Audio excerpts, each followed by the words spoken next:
Apocalipse, capítulo 9, dos versos 13 a 21. Já afirmamos antes e mostramos que é um capítulo difícil de ser entendido, mas à luz de todo o capítulo 8 e 9, e também dos mais na frente, nós podemos sim compreender esse texto da palavra de Deus. Tem um slide aí, Aline? Está carregando ali, né? Apocalipse, capítulo 9, versos 13 a 21. Eu vou ler, você acompanha aí, o pessoal da igreja, do YouTube também. Preste muita atenção nos detalhes desse texto.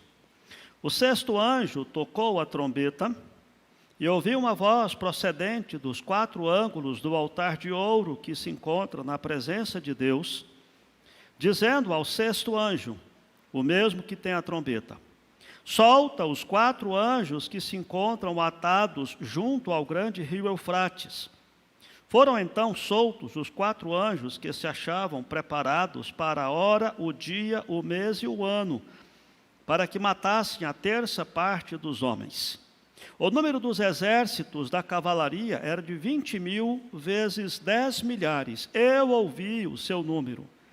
Assim, nesta visão, contemplei que os cavalos e os seus cavaleiros tinham couraças cor de fogo, de jacinto e de enxofre.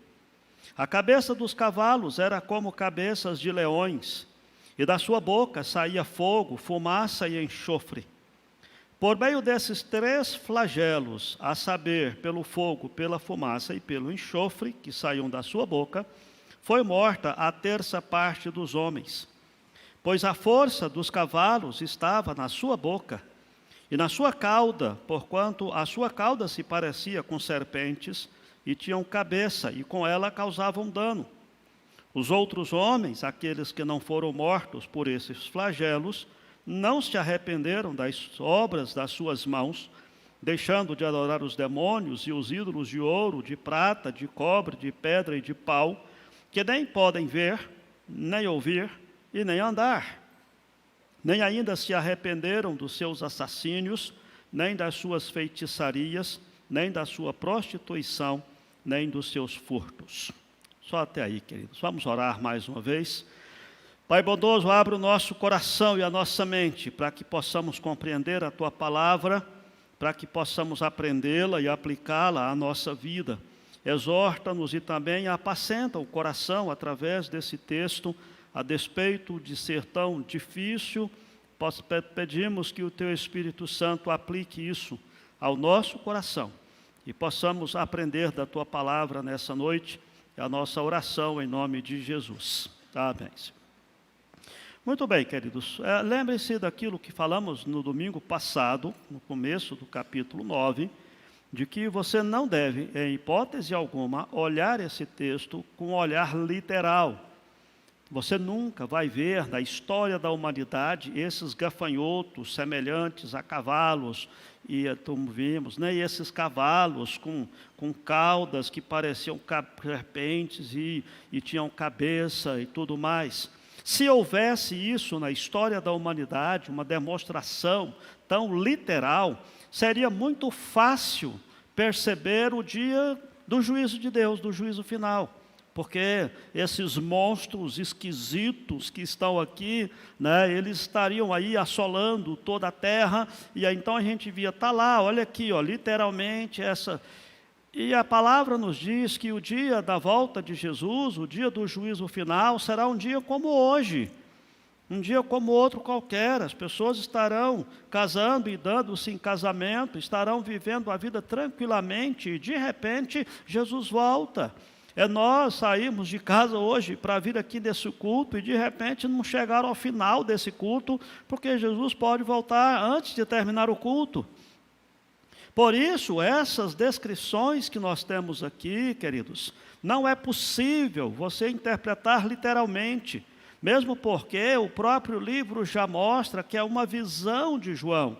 E João estava aqui interpretando e mostrando algumas coisas que era impossível de ser determinado naquela época, pelo simples fato de não serem conhecidas. Vou lhes dar um exemplo. Como é que, porventura, suponhamos que João estivesse querendo ou tivesse no propósito da revelação de Deus descrever os horrores de uma bomba atômica? Por exemplo, como é que naquela época iria se descrever a bomba atômica, se nem existia ainda? Por isso a linguagem do Apocalipse, ela é uma linguagem simbólica, ela é uma linguagem para ser interpretada dentro dos princípios de João, tendo como ponto de pano de fundo todo o contexto do Velho Testamento para falar acerca daquilo que ele estava vendo e ouvindo. Nós já aprendemos que Apocalipse também são 7 sessões paralelas. E essas sessões paralelas, elas correm, como o nome diz, paralelamente, porque começa uma sessão, fala até o final da segunda volta de Jesus, ou da volta de Cristo, e depois ele começa a narrar de novo. Então essas 7 sessões, põe o próximo slide por favor, Aline. Essas 7 sessões precisam ser interpretadas assim, por uma razão simples. Toda vez que termina uma sessão, ele fala do final de tudo. Ele diz, olha, acabou, Jesus voltou, Deus estabeleceu o seu juízo, começou a vida no céu, os santos estão lá, os ímpios estão no inferno. Pronto. Aí, de repente, ele começa a falar de guerra, de rumores de guerra, mas espera aí, como é que tem guerra agora se já acabou tudo? Exatamente porque ele volta na sessão seguinte, e nós estamos aqui nessa terceira sessão, que fala sobre as 7 trombetas. Já vimos a primeira e a segunda sessão, e os irmãos perceberam que a segunda sessão terminou ali com a visão dos glorificados no capítulo 7. E no capítulo 8, então, ele volta de novo explicando o que aconteceu na segunda sessão, de uma linguagem diferente, com um propósito diferente, com uma visão diferente. Assim como os 7 selos era a visão de alguém que estava nos céus, vendo os 7 selos serem abertos, agora João mostra o que estava acontecendo ao mesmo tempo na terra, que era a visão das 7 trombetas. Dessas 7 trombetas, nós estudamos todas elas, a partir do capítulo 8. E nas 7 trombetas, no capítulo 8, ele começou falando da oração dos santos. Quando nós vimos acerca de que os anjos, ele levou a oração dos crentes para um incensário de ouro. E ali, como resultado da oração dos crentes, começa-se então as 7 trombetas. O próprio slide, por favor, Aline. Então, quando nós olhamos essas 7 trombetas, ele estava falando de acontecimentos que estariam acontecendo na terra entre o nascimento de Jesus e a volta de Jesus. Nós aprendemos aqui acerca de que tudo o que está acontecendo na natureza é fruto, é resultado da ação dos homens por causa da impiedade do seu coração, mas Deus entrega esses homens à impiedade do coração, e o resultado dessa impiedade é também instrumento do julgamento de Deus. Por isso, quando fala da primeira trombeta, destruição da terra, das árvores, de todas a erva verde. Na segunda trombeta, fala da destruição do mar, dos peixes, das embarcações. A terceira, a destruição dos rios e córregos.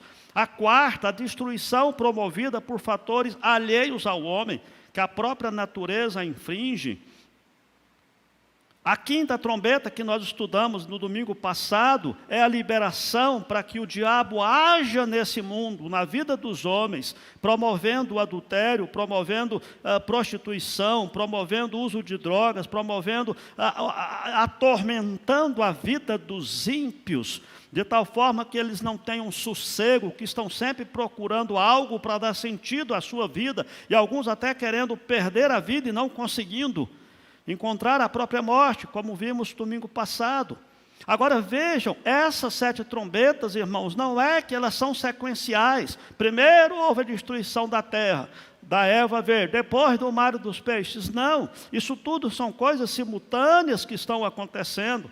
E quando você vê falar da degradação dos rios, de toda a natureza e tudo mais, é resultado desse julgamento de Deus, fazendo com que a impiedade dos homens se reflita e o homem sofra o próprio resultado da sua impiedade. Quando ele destrói a natureza, quando ele estraga tudo que Deus criou, e entendam, isso é fruto da ganância, do egoísmo, da rebeldia contra Deus.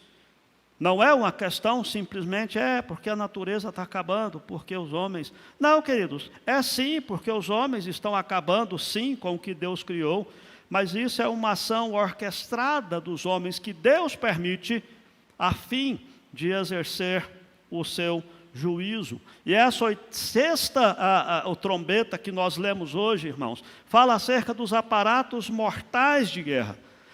Lembrem-se, para João, para o contexto que ele estava escrevendo, os melhores, maiores e mais eficientes aparatos de guerra eram as cavalarias. Todos os exércitos tinham cavalarias. E quando João fala aqui, nessa sexta trombeta, que ele vê aquele exército com cavalos e seus cavaleiros, e percebam que aqui é diferente da outra vez, quando ele falou lá na segunda sessão, quando ele falou acerca dos cavaleiros da guerra e etc. e tal, porque aqui o que está em ênfase não são os cavaleiros, mas sim os cavalos. São os cavalos que causam destruição, se referindo exatamente aos aparatos mortais da guerra. E como disse, tudo isso acontecendo simultaneamente. Ao mesmo tempo que o homem destrói a natureza, as pessoas estão sendo assoladas pelo diabo e seus anjos, que recebeu essa liberdade de ação por um breve tempo, até Jesus voltar. E ao mesmo tempo, os homens continuam no decorrer da história, inventando e criando aparatos de guerra, equipamentos de guerra, com a finalidade de destruir. E isso também, essa criatividade que Deus concedeu ao homem, sendo usado para destruição, é uma rebeldia contra Deus também. Há uma história até de que aqueles engenheiros, aqueles cientistas que criaram a bomba atômica, né, os que originalmente fizeram os estudos, se arrependeram depois que viram o que aconteceu em Hiroshima e Nagasaki. De fato, é uma coisa assim terrível, uma criatividade, uma coisa tão boa que é a ciência que Deus concedeu ao homem, sendo usado para destruição. Isso faz parte também. O que João está vendo aqui é isso, é esse aparato de guerra. É a destruição que as guerras assolam. Eu fiz uma pesquisa que eu quero mostrar para vocês acerca das 10 guerras mais letais da humanidade. E é assim, a gente fica perplexo. Isso no contexto um pouco mais recente que se tem essa possibilidade de registro. Mas olha só, a Guerra da Coreia, que matou 1,2 milhões de pessoas. Guerra no Congo da África, matou 5 milhões de pessoas. As guerras napoleônicas, estima-se de 3,5 a 6 milhões de pessoas. A guerra civil russa, 5 milhões de mortos. A guerra civil chinesa, 7,5 milhões de mortos. A Primeira Guerra Mundial, 16 a 40 milhões de pessoas morreram. A Segunda Guerra Sino-Japonesa, 20 milhões de pessoas que morreram. A rebelião de Taiping na China, 20 milhões. A guerra dos mongóis, que foi no século XIII, 30 milhões. E a Segunda Guerra Mundial, que matou de 50 a 85 milhões de pessoas. São números absurdos. E de vez em quando vejo essas reportagens na televisão sobre a guerra e fico pensando, gente, que estupidez, que idiotice. Você colocar no lado de um campo 1 milhão de soldados, do outro lado 1,5 milhão de soldados, 4 mil tanques, 6 mil aeronaves, e esse povo se engalfiando, se matando ali, um trem de matança, uma coisa esquisita de louco. Isso não é de Deus. Isso é coisa da impiedade do homem e da ação do diabo nesse mundo, queridos. Deus não criou o homem para ficar nessa situação. Isso é resultado da política, da ganância, do egoísmo, da estupidez humana.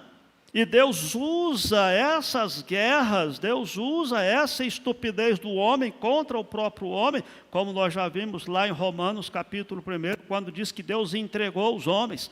Quando nós aprendemos que o pior castigo que Deus pode dar para a humanidade é se retirar da humanidade. O pior castigo que Deus pode dar para uma sociedade é se ausentar dela. Lembrem-se da história de Sodoma e Gomorra. Se houvesse ali 10 justos, Deus não destruiria a cidade por amor aos justos, mas não havendo, Deus destruiu a cidade. É importante que a gente olhe Apocalipse dessa perspectiva, de que essas 7 trombetas são simbólicas, e coisas simbólicas que João está mostrando de acordo com a sua visão. João, de acordo com o que ele tinha conhecimento na época. É possível que, se fosse essa descrição hoje, a gente teria algum tipo de demonstração, de descrição de avião, de tanque, de robôs, de bomba atômica, de bomba de hidrogênio, etc. e tal. Mas o que ele tinha naquela época, o mais eram os cavalos, as cavalarias dos exércitos. Por isso que ele disse que viu aquele tanto de cavalos e seus cavaleiros daquela forma tão terríveis. E não existe essa forma, de forma literal, essas descrições, mas é uma forma simbólica de mostrar o efeito destruidor daquela ação desencadeada pela 7ª trombeta. Vamos olhar o texto então. Domingo passado eu coloquei o resumo do nosso estudo anterior. Nós aprendemos que quando tocou-se ali a 5ª trombeta, foi aberto, foi dado uma estrela caída na terra, a chave do poço do abismo, e liberou-se então, os gafanhotos demoníacos que João viu, que é a ação do diabo nessa terra. E nós aprendemos que Deus de fato concede poder limitado ao diabo.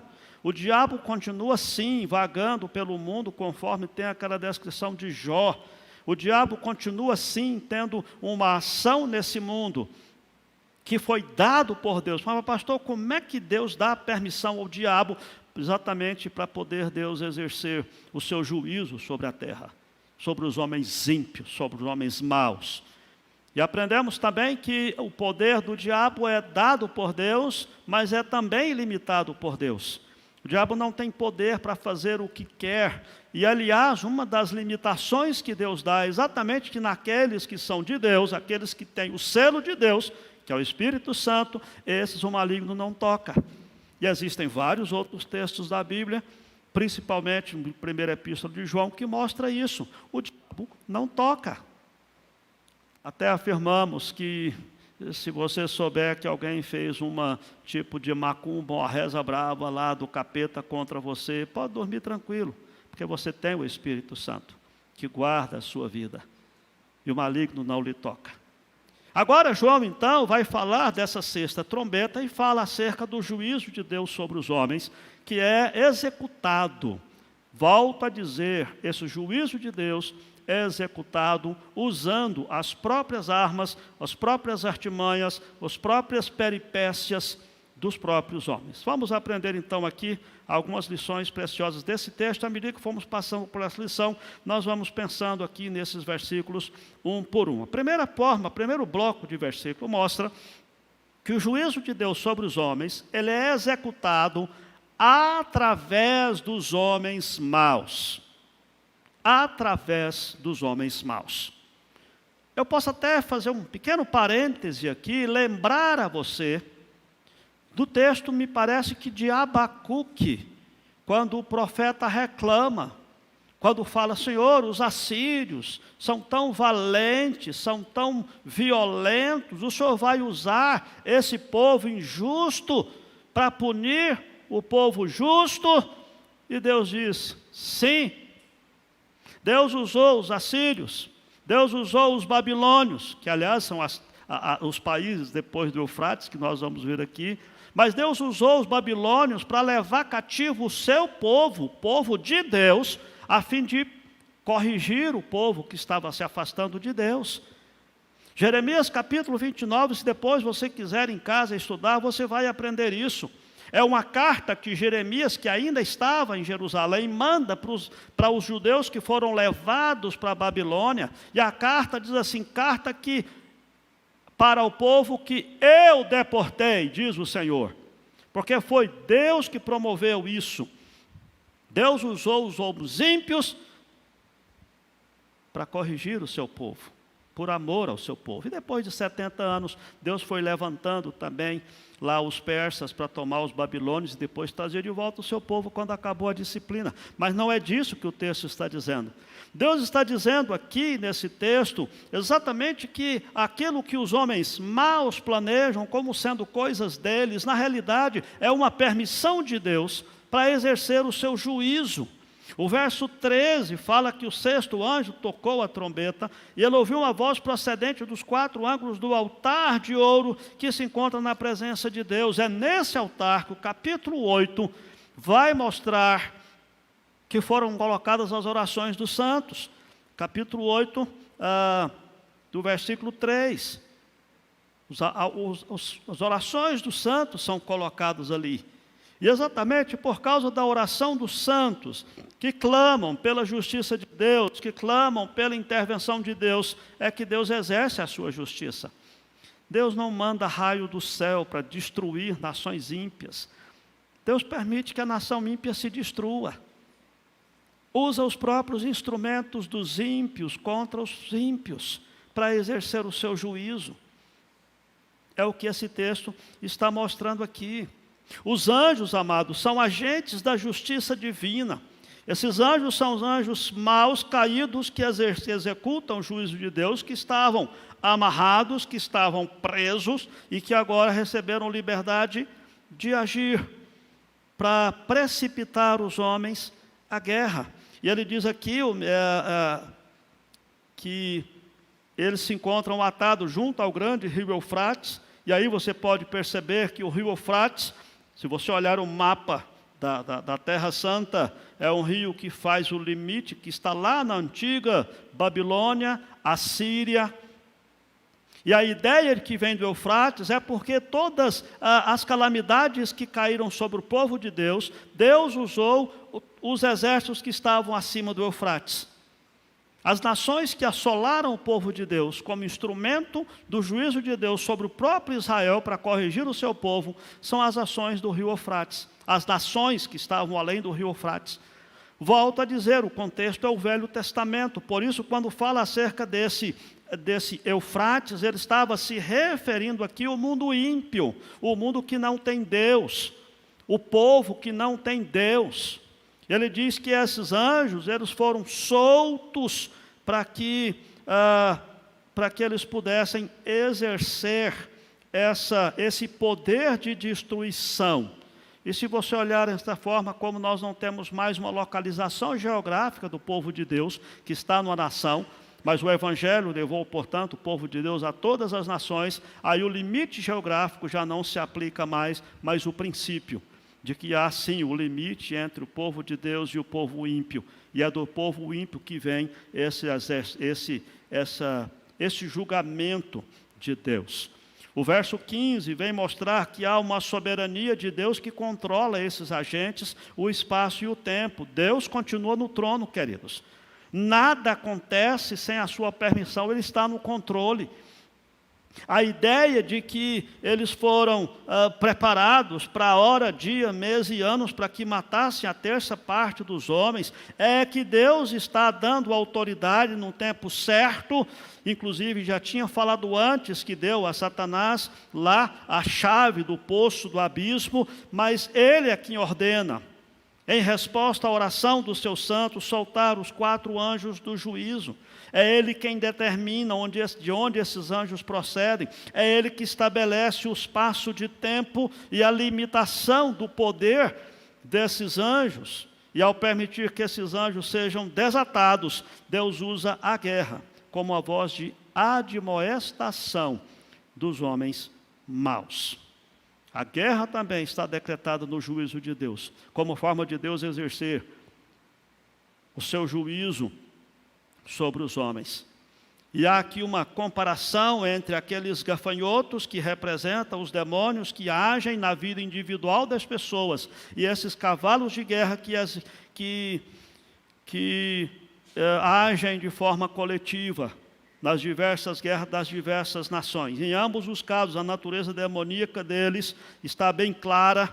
Eles são vistos em figura de escorpiões, em figuras de serpente, capítulo 9, o primeiro bloco e no segundo bloco. Em ambos os casos, o poder deles reside na cauda, a sua atividade é causar dano, verso 4 e 19. São comparados com leões, são comparados com cavalos de batalha, tanto a primeira parte, o verso 7, quanto o verso 16. Em ambos os casos, o texto fala de fumaça infernal, e a intensificação do flagelo da sexta trombeta é que no lugar de tortura que os escorpiões ou que os demônios infligem às pessoas, mas não pode tirar a vida das pessoas, agora tem o poder de matar, que são as guerras e os juízos que Deus exerce através da guerra. Não é uma guerra particular.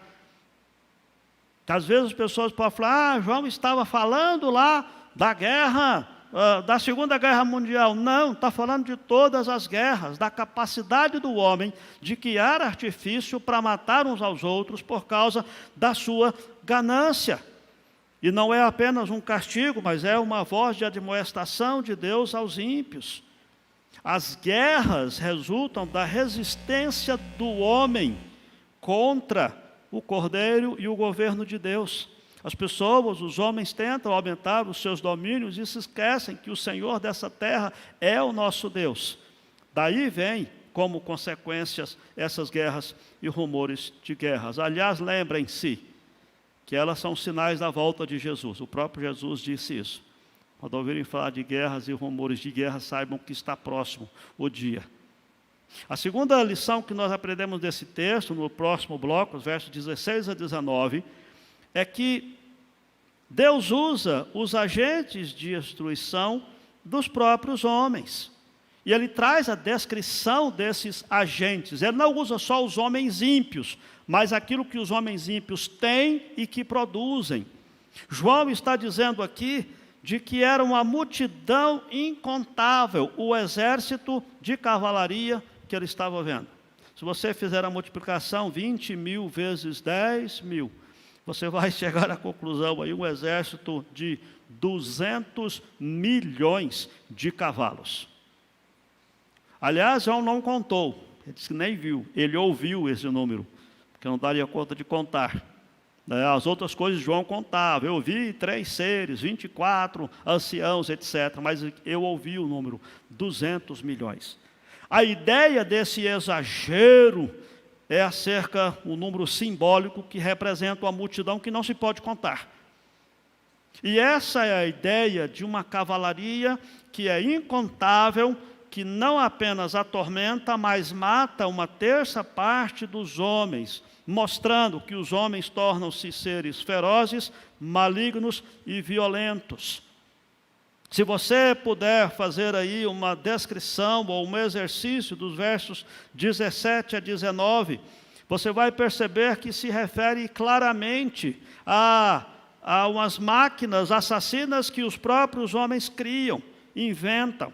Naquela época eram os cavalos. Ele traz aqui essa descrição de como são esses cavalos, de uma forma tão simbólica que, como já disse, é impossível ser literal, da forma que ele coloca.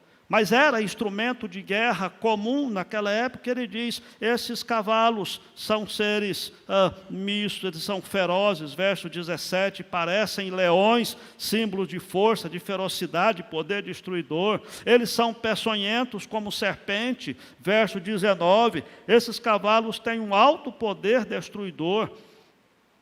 A ideia é essa, simbolizam máquinas, instrumentos de guerra de toda classe, canhões, tanques e qualquer tipo de aparatos que o homem cria para as suas guerras.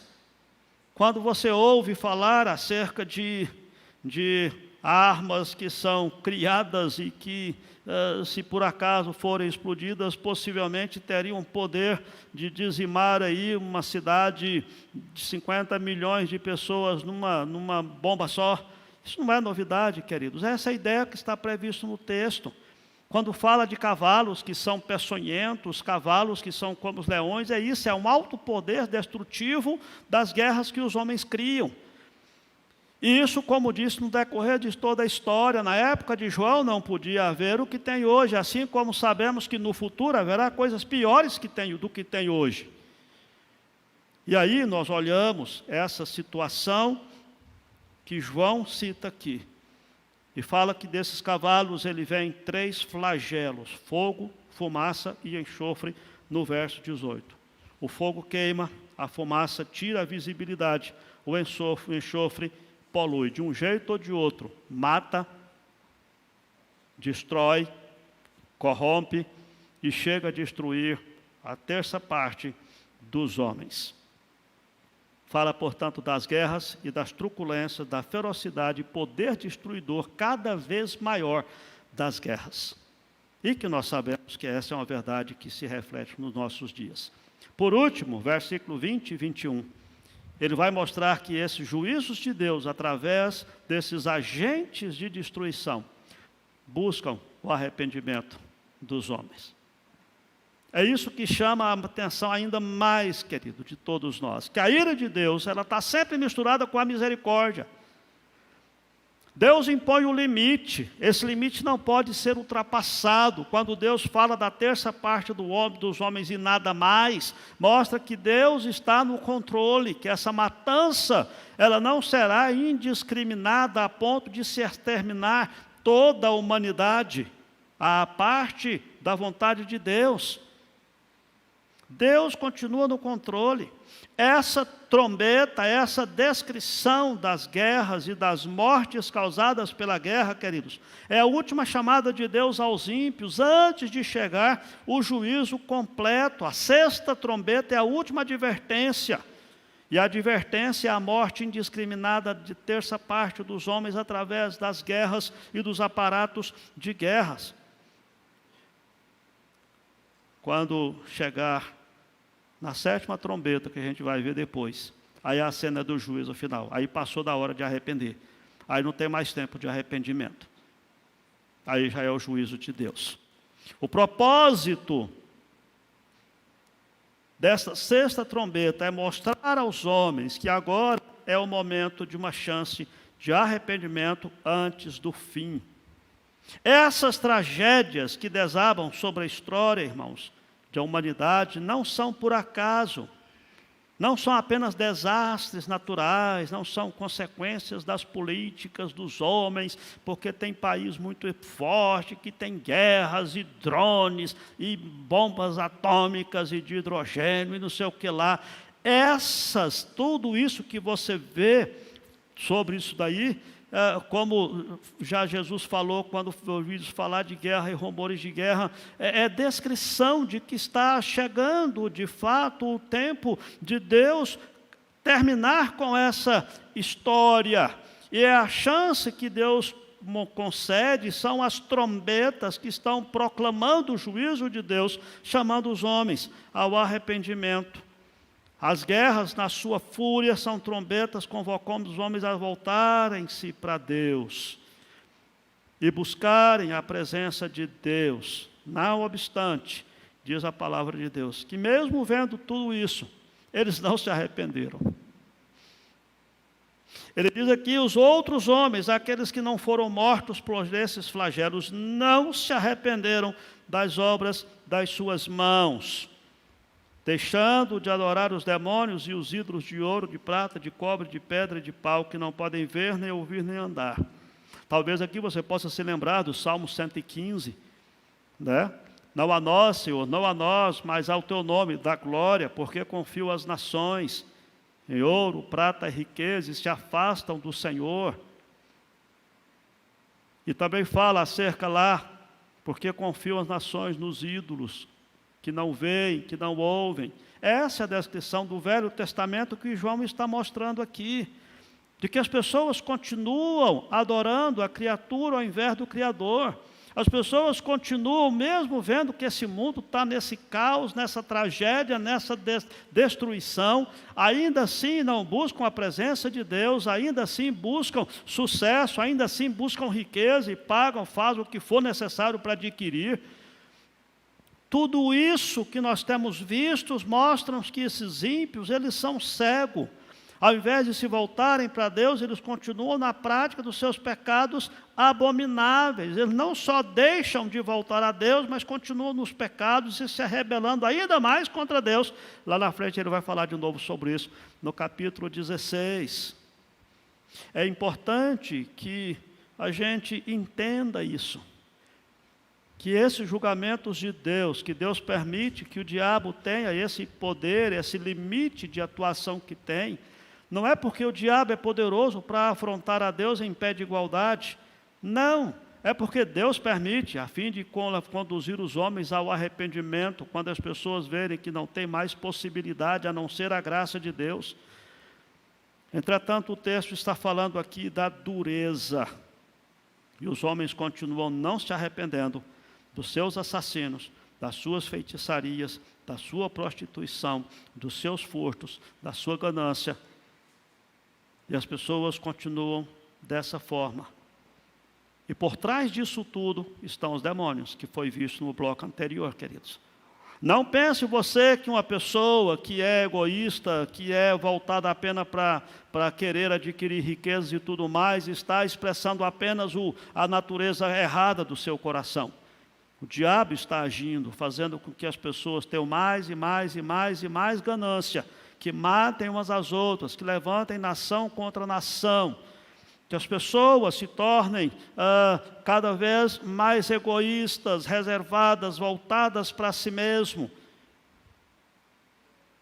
Aliás, até nós, povo de Deus, temos que ter cautela com relação a isso, para não cairmos nessa armadilha do diabo, porque ele vai se disfarçar de anjo de luz para enganar, se possível, os eleitos de Deus. Portanto, esse capítulo 9, a quinta e a sexta trombeta está mostrando isso, a ação do diabo na vida das pessoas, levando à prostituição, a drogas, a acabar com tudo que Deus estabeleceu de sagrado, de santo e de sossego e de paz, bem como agora nesse segundo bloco, que mostra que o diabo leva as nações a guerrear umas contra as outras, a levantar aparatos de guerra, a fim de destruírem-se mutuamente. E Deus permite que isso aconteça, como juízo dele sobre a humanidade ímpia. Deus não permitirá, queridos, que nenhuma nação viva sem ele e possa ser feliz. Ele é o rei, ele é o dono de tudo, ele controla todas as coisas. Eu queria trazer para você duas aplicações. A primeira delas, tente olhar sempre para a história da humanidade com as lentes de Deus. Deus está exercendo o seu juízo. Toda vez que você olhar, ou que você ler, ou que você estudar, ou que você ver aí essas reportagens lá nas televisões mostrando sobre uma guerra tal, sobre uma destruição tal, sobre um ditador tal, e etc. Olha aquilo com as lentes de Deus. Onde é que Deus está, afinal de contas? Por que Deus permite que um camarada lá no interior da África se levante como ditador, mate centenas, milhares de pessoas? Coloque no seu coração essa perspectiva, porque isso vai motivar o seu coração, não a se rebelar contra Deus, não a ficar levantando perguntas que você queira colocar o dedo no nariz de Deus para Deus responder, mas vai levar a você a orar por esses povos, a clamar pela graça de Deus sobre aquelas nações, e quem sabe até você possa investir no trabalho missionário, porque a graça de Deus alcance aqueles povos que estão sofrendo tanto, que estão vivendo numa opressão do diabo, porque isso é fruto das ações do diabo. Olha a história com as lentes de Deus. Quando você vê falar também de coisas boas, fulano de tal, dono de tal empresa, tem um patrimônio de $1 bilhão, ou 5 bilhões de dólares, 30 bilhões de dólares, quando muita gente passa fome no mundo. Isso também não é coisa de Deus, queridos. Não, pastor, mas é porque o camarada... Não, Deus não criou a humanidade para ver essa divergência, discrepância, até aqui no nosso país. Lembre-se do papel social do seu próprio salário, né? Lembre-se disso quando você ver alguém pedindo uma ajuda. Lembre-se que Deus lhe dá o seu recurso para que você tenha com que acudir ao necessitado. O acúmulo de riquezas não é algo programado no projeto de Deus, mas esse é um outro assunto. Quem sabe um dia a gente possa até estudar sobre o pensamento econômico social de Calvino, que você vai entender o que os reformadores pensam sobre essa questão do acúmulo de riquezas. Como eu disse, é outro assunto. Portanto, olhe sempre a história com as lentes de Deus, porque é elas que vão lhe dar condições de ver a mão e a ação de Deus no decorrer de toda a história da humanidade. E a segunda aplicação, olhe a sua história com as lentes de Deus.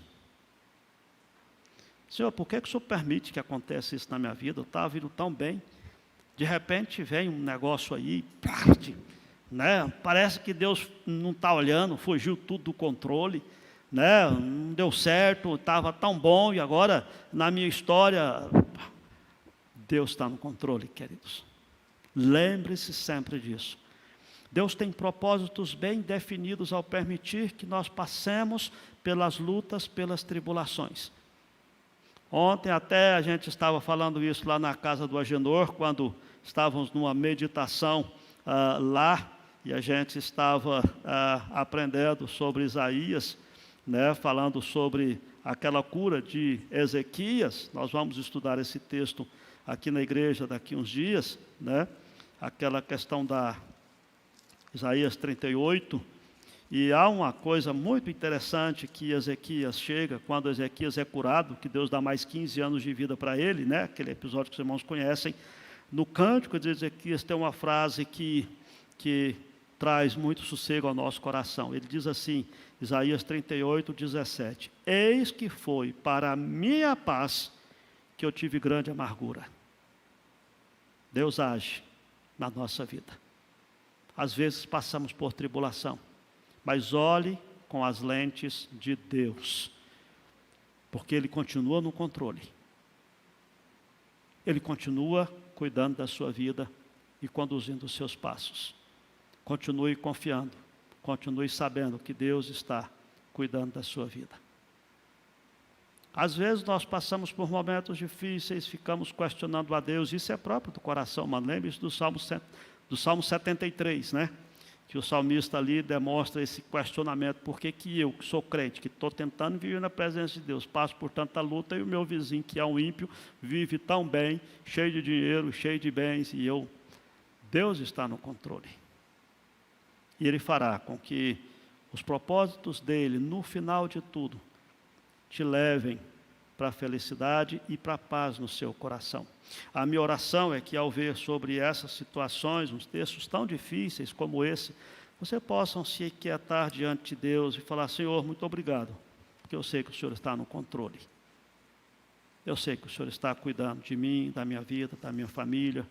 Por mais que os ímpios possam prosperar, por mais que até as hostes demoníacas possam assolar a vida de todos que estão perto de mim, porque, na realidade, quando se fala das guerras, não se tem distinção entre o ímpio e o justo, né? Todos são assolados pela guerra, pelas tragédias e tudo mais, mas Deus continua no controle.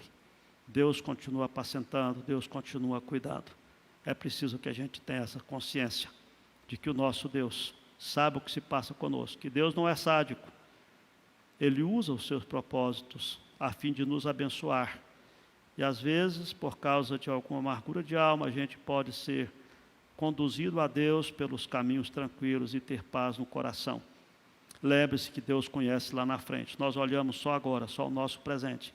Mas Deus conhece todas as coisas e tem controle de todas as coisas que acontecem na nossa vida. Curve sua fronte, vamos orar nesse momento. E dessa oração vamos estar lembrando de interceder por aqueles que estão sofrendo, passando por lutas, por pelejas. De uma forma específica, lembrar do Oliver e também da Cleice, do Eduardo, né, da família do Oliver e família do Eduardo da Cleis, que estão passando ali por aquele momento tão difícil, com aquela criança que nasceu prematuramente. Vamos estar orando também por aquela família. E também para os demais irmãos que estão enfermos, se você tem passado por lutas, por tribulação, seja em qual for a área, derrama o seu coração na presença de Deus, demonstre a sua confiança de que Deus continue no controle. Vamos ficar em pé e vamos orar nesse momento. Os irmãos que estão assistindo de casa, ore conosco também. Coloque suas lutas, suas aflições na presença de Deus, porque certamente Ele haverá de apacentar o nosso coração. Olá, que bom ter você por aqui. E aí, gostou do vídeo? Então não se esqueça de se inscrever no nosso canal, ativar o sininho para receber as notificações dos outros vídeos que virão, curtir esse vídeo e principalmente, é claro, compartilhar ele com as pessoas que você ama, para que elas também sejam edificadas e abençoadas por essa mensagem. Nos siga também nas outras redes sociais que estão aparecendo aí na sua tela, para você poder acompanhar melhor os nossos horários e as nossas programações. Tá bom? Que Deus abençoe sua vida e até o próximo vídeo.